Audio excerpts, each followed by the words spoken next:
जैसा कि आप लोग देख पा रहे हो, ये हमारे पास एक यंत्र है जिसका नाम है लैक्टोमीटर। ठीक है, ये लैक्टोमीटर के द्वारा अपन क्या कर सकते हैं, किसी भी द्रव का अपेक्षित घनत्व यानी कि ग्रेविटी माप सकते हैं ना, स्पेसिफिक ग्रेविटी। ठीक है, इससे क्या ज्ञात हो सकता है, कोई भी द्रव में, जैसे कि मान लेते हैं हमारे पास द्रव के रूप में दूध है, तो आजकल आप सभी लोग जानते हो दूध एक ऐसा चीज़ है जिसमें बहुत ज़्यादा मिलावट होता है। कारण क्या है कि दूध एक तरल द्रव है, यदि हम इसमें पानी मिला देते हैं तो ज़्यादा पता नहीं चल पाता। इस वजह से मनमाने तरीके से पैसा कमाने के लिए इसमें पानी मिला दिया जाता है, बट उस मिलावट को हम लोग इस यंत्र के द्वारा ज्ञात कर सकते हैं। वो कैसे, सबसे पहले अपन देखते हैं लैक्टोमीटर में। आप लोग देख पा रहे हो कि इस लैक्टोमीटर में 0 से लेके 40 तक यहाँ पर रीडिंग लिखा हुआ है। ये 0 है और ये 40 है। तो सबसे पहले हम लोग जानते हैं कि अपेक्षित घनत्व जो होता है सबसे कम जो रहता है पानी का रहता है।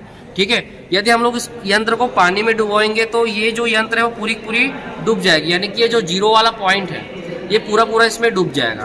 तो सबसे पहले इस प्रयोग को करके देखते हैं, उसके बाद इसमें डालने के बाद हम लोग बाकी द्रव में डालेंगे। तो सबसे पहले इस यंत्र को मैं बिना किसी,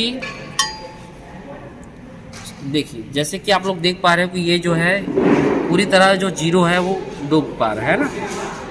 थोड़ा सा ये जल एकदम शुद्ध नहीं है, थोड़ा सा इसमें हम लोग दूध को धोए हुए हैं, तो ये जो द्रव है पूरी तरह ये डूब जा रहा है। जैसे आप लोग रीडिंग अगर देख पा रहे होंगे तो अब यदि मैं इस यंत्र को निकाल करके दूध में डुबोऊं तो आप लोग जानते हैं कि दूध जो रहता है पानी से थोड़ा सा भारी रहता है, यानी कि दूध का जो अपेक्षित घनत्व रहता है वो पानी से ज़्यादा रहता है।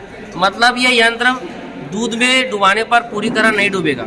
हम लोग जानते हैं कि दूध जो शुद्ध दूध रहता है उसका अपेक्षित घनत्व आता है 1.030 आता है। मतलब यदि हम लोग दूध में इस यंत्र को डुबोएंगे तो ये 30 तक ही डूब पाएगा। तो उसको सबसे पहले अपन डुबो करके देखते हैं। ये हमारे पास भैंस का दूध अवेलेबल है।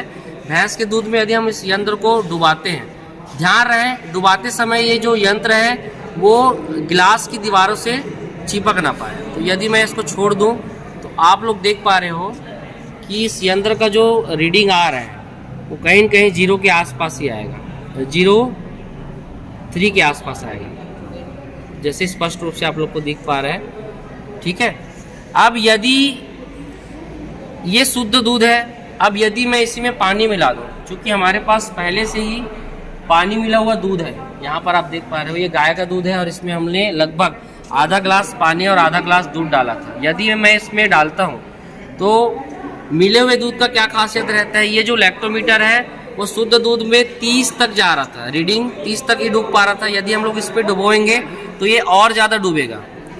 देख लेते हैं, देखो ये मिला हुआ दूध है और मिले हुए दूध में कहीं न कहीं जो रीडिंग आ रहा है वो 10 के आसपास आ रहा है। तो इससे अपन पता लगा सकते हैं कि हमारा जो दूध है वो शुद्ध है कि नहीं। ठीक है, ये जो यंत्र है आप लोग को मार्केट में 100 रुपये के अंदर में मिल जाएगा। यदि आप लोग बड़े स्तर पर दूध वाला काम करते हैं तो आप लोग जिन भी आप लोग दूध पालकों से या ग्वालों से खरीदते हो तो आप लोग इस यंत्र के द्वारा दूध मापी कर सकते हो, यानी कि उसकी शुद्धता का मापन कर सकते हो। ठीक है, मतलब हम इस यंत्र का उपयोग घर में दूध की शुद्धता नापने के लिए कर सकते हैं।